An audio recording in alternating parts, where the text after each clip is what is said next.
Programa de Olho. Oferecimento Cultura Inglesa. Gisele Pedroso. Brasil Logística. Unimac. Fersical. Água Doce Cachaçaria e Gales Parque Hotel.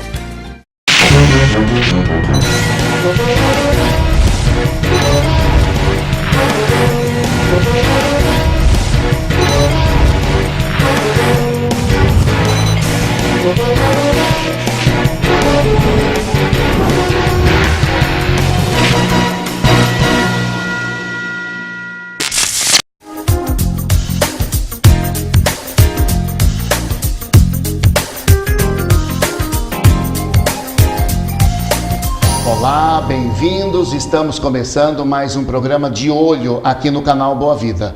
Você sabe que a programação deste canal pode ser acompanhada simultaneamente pela internet.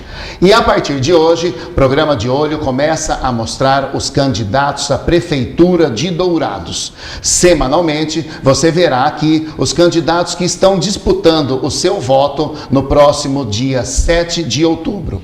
E abrindo a série de entrevistas, eu recebo aqui no estúdio do canal Boa Vida o médico Delany Borges, do PSDC. Delany, obrigado por você ter aceito o convite do canal Boa Vida. Por que você quer ser prefeito de Dourados? Bem, Alfredo, em primeiro lugar, quero agradecer o seu convite, né? E mostrar aos eleitores que a minha pretensão ia ser sair candidato a vereador. Eu fui convidado pelos colegas de partido, porque o outro colega nosso que sairia candidato a prefeito sofreu um acidente e, com os meus conhecimentos da nossa saúde, né, infelizmente elas têm uma repercussão não só a nível municipal, estadual como federal, né? Infelizmente a saúde hoje encontra-se num estado de UTI e por isso me fizeram esse convite. Não pude recusar porque é um grupo muito coeso, um grupo amigo, né? E estamos aí, nessa disputa, né? Com a intenção de mostrar as nossas propostas, né? Mostrar os nossos candidatos vereadores, propondo uma mudança, né? Isso quer dizer que, por exemplo, caso você seja vitorioso no dia 7 de outubro, você pretende administrar com um grupo? Não que seja, nós seremos. Seremos. O nosso grupo, realmente, não só do nosso partido, o PSDC, mas o PP e o PMN. Pretendemos, sim, nós vamos administrar a cidade com este grupo. Tá? É a nossa pretensão. Lógico que, se houverem nomes, mesmo que seja de oposição, mas que possam vir a acrescentar, com certeza eles poderão vir a ser convidados. Como é que está a coligação? Muito boa, acima até do do esperado, né? Não só o nosso grupo, mas o grupo dos outros partidos, o PP e o PMN, eles têm nos procurado, né, assiduamente para que façamos caminhadas juntos, né? As nossas propostas são foram muito bem aceitas e o nosso vice é um amigão, né? Que é o Ricardo Demaman, também tem contribuído de forma bastante consistente. Ricardo Demaman, vice na chapa do Delany, você já viu aqui no programa da semana passada, quando o De Olho apresentou 3 dos 4 candidatos a vice-prefeito de Dourados. Você já tem uma proximidade com o Demaman, vocês são mais próximos, né? Foi mais fácil, em função disso, montar esta dobradinha? Com certeza, né? O Demaman, além de ser um amigo, ele é meu vizinho, né? Nós moramos no mesmo bairro há mais de 15 anos, né? Nos conhecemos e as propostas fluíram de uma forma bem natural, sabe? Sim. Então, não tem tido nenhum problema, pelo contrário. Nós temos, crescido em forma, com esse grupo, porque as nossas propostas são muito coesas. Nós queremos colocar uma filosofia de novas políticas, né, para o nosso município, mudar essa política antiga, né? E tem sido, bem aceita não só pelos nossos colegas de trabalho, nossos correligionários, como a população em geral. Falando em propostas, Delany, como é que vocês elaboraram o programa de governo? Bem, o nosso programa de governo para a prefeitura ele se baseia principalmente, né, devido a nossa preocupação, que hoje existem cerca de 20 mil famílias na nossa cidade a nível da linha da pobreza. Foi feito um diagnóstico social em 2010 e isso nos preocupa, nos assustou, né? Que quando você fala em família, você coloca 20 mil famílias, significam no mínimo 60 mil pessoas vivendo abaixo da linha da pobreza. Certo. Qualquer programa, com certeza, ele vai se basear dentro desse diagnóstico, numa assistência social firme, né? Numa assistência social bem atuante, né? E que isso leva, com certeza, a repercussões, tanto na saúde, na educação. Então, o nosso foco principal, sem esquecer, lógico, pavimentação, sem esquecer tratamento de lixo seletivo, né? Mas na assistência social, educação e saúde. Delane, a gente sempre ouve falar em problemas no país afora, não apenas aqui em nosso município, nas áreas especificamente de educação e de saúde, acho que mais até de saúde. Por que acontece isso pelo país todo? Bem, Alfredo, os problemas eles não são solucionados, a meu ver, por dois motivos. Primeiro, uma coisa que se chama reeleição, né? O indivíduo fica no poder por 4 anos e pretendendo utilizar-se da máquina administrativa por mais 4 anos, né, acaba um governo dele sendo bem feito e o segundo já não é tão produtivo. O segundo problema são as várias coligações, as inúmeras coligações, né, com um candidato só. E esses compromissos, às vezes, assumidos com esses diversos partidos, acabam o quê? Amarrando aquele candidato, né, a compromissos pré-eleitorais. E com isso o indivíduo deixa de escolher pessoas competentes, sejam elas técnicas, políticas, para tocar determinada pasta, né? E o nosso compromisso hoje é justamente com esses partidos de que eu sendo eleito, eu vou fazer o meu secretariado. Certo. Tá? A escolha será minha e não dos demais só partidos. Por indicação. Por indicação. Tá. Você é contra a reeleição? Sim, eu sou contra a reeleição. Né? A reeleição já se mostrou não produtiva. Nós poderíamos ter um período de administração um pouco maior, em torno de 5 anos, né? Mas impedindo o indivíduo de se candidatar a um novo pleito. Então, você acha, por exemplo, numa eventual e tão sonhada e esperada reforma política nesse país, deveriam ser mandatos de 5 anos? Ah, com certeza. Sem reeleição. Com certeza. E fazendo com que todos os pleitos eles fossem agrupados a cada 5 anos. Né? Aí a gente teria uma eleição a cada 5 anos para todos os níveis, em todos os cargos. Sim, isso, justamente. Facilitaria isso? Olha, para o país, acredito que se fosse muito mais produtivo, porque, certo, infelizmente, o país, a cada 2 anos, ele tem parado, né, em termos até de ideias, né, projetos. Por quê? Porque se tem essa preocupação eleitoral a cada 2 anos. Né, e nosso país não pode permitir isso, né? Você acha que o país está no caminho certo? Depende de que sentido, né? Na macroeconomia, né, nós temos seguido, né, conceitos desde o início do Plano Real.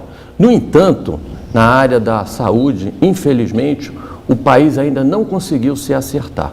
A educação ainda deixa a desejar e muito, né? Então, eu acredito que se a macroeconomia já estiver organizada, né, nós devemos mudar, então, as propostas ou começar a ouvir mais a sociedade, né, principalmente na área da educação e da saúde. Já que a assistência social, o governo federal, ele tem cumprido com aquilo que ele foi programado. Né, e tem permitido diminuir a nossa miséria. Né? Infelizmente, ainda não teve o sucesso desejado. Nosso país é um país continental, né? Mas que os resultados têm sido satisfatórios na área da assistência social. Você acha que esses índices que volta e meia são divulgados por aí, índices positivos, né? A ascensão da classe C, a crise mundial que pouco efeito surte sobre nós, esses são dados reais, confiáveis? Não. As pesquisas, né, elas podem ser manipuladas de forma que convém, né, a quem a contrata. Né? É lógico que dizer que a crise mundial não atingiu o país, isso é balela, né? Todos nós sabemos, né? O problema dos suínos, né? Dos agricultores, em termos, eles foram beneficiados, né? Os produtores de grãos, né? Com essa crise a nível da América, né? Por causa de condições climáticas, mas na outra ponta, né? Os produtores de suíno, eles foram atingidos, né? E grande devido à crise na Rússia, na Argentina e etc. E outros setores também foram atingidos. Então, a grosso modo, podemos dizer o seguinte, que a crise atingiu o Brasil, existe uma preocupação do governo federal, né, e que isso tem passado para os governos estaduais, a arrecadação ela tem diminuído, né? Por quê? Porque nós não estamos conseguindo exportar da mesma forma que a gente exportava. E, infelizmente, a matéria-prima que deveria ser beneficiada aqui no país antes de ser exportada, ela ainda continua, digamos, in natura, né, a ser enviada para os países conseguirem produzir e se aproveitarem. E o Brasil ainda só exporta os produtos primários em grande massa. Estamos sendo salvos pela soja, pelo milho, né? Devido a essa crise americana. Em contrapartida, os manufaturados, infelizmente, a gente ainda falta muito a desejar. Tem muito ainda para crescer. Muito, muito para crescer ainda. Mas, de uma forma geral, você não acha que, por exemplo, que o país está melhorando? Bem, se você não for pobre, você pode dizer até que está melhorando. Mas se você necessita de uma educação decente, se você necessita de uma saúde digna, eu te digo que não. Né? Nós ainda falta muito, né, para essa população que necessita da ajuda do governo. Hoje, a classe A e B, ela pode se contentar com um plano de saúde, ela pode se contentar com uma escola privada, né? Mas aqueles que o governo deveria, como está escrito na Constituição, que é dever do Estado, ele não está fazendo, não está cumprindo na área da saúde e educação, a meu ver, como deveria, né, esses investimentos chegarem e fluírem melhor. Deixando muito a desejar. Com certeza. E não só falta de verba, mas de propostas, de compromissos, seja em todas as esferas, né? Então... Tá certinho. A gente vai chegando ao final deste primeiro bloco e antes a gente conhece os ensinamentos do consultor Flávio Fagundes.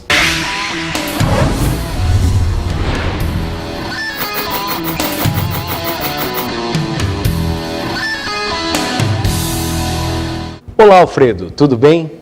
A dica para os nossos telespectadores de hoje é sobre liderança. Eu quero chamar a atenção de você que está assistindo agora o nosso programa e quero te fazer uma pergunta. Quando você identifica um líder e quando você identifica um chefe? O líder, ele tem aquela facilidade de influenciar pessoas para alcançar resultados positivos. O chefe tem a facilidade de manipular pessoas para alcançar o seu interesse. Pensando nisso, que nós queremos falar com vocês sobre liderança.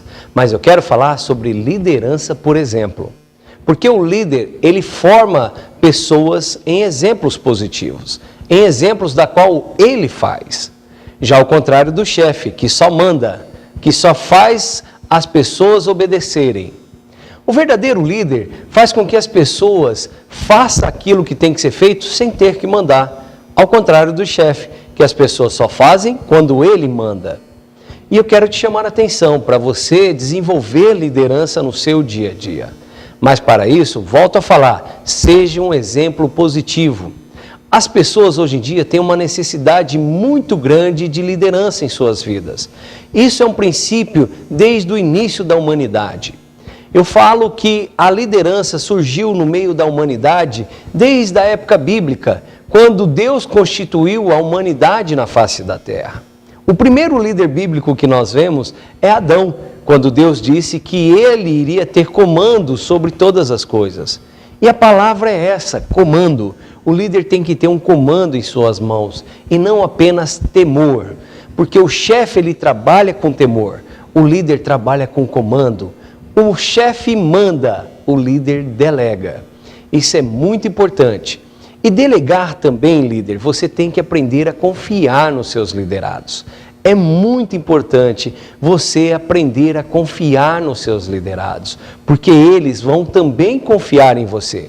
Se você tem uma liderança que não é construída à base de confiança, eu posso te dizer que isto não é uma liderança. Você pode até estar ocupando um posto de líder, mas não é líder.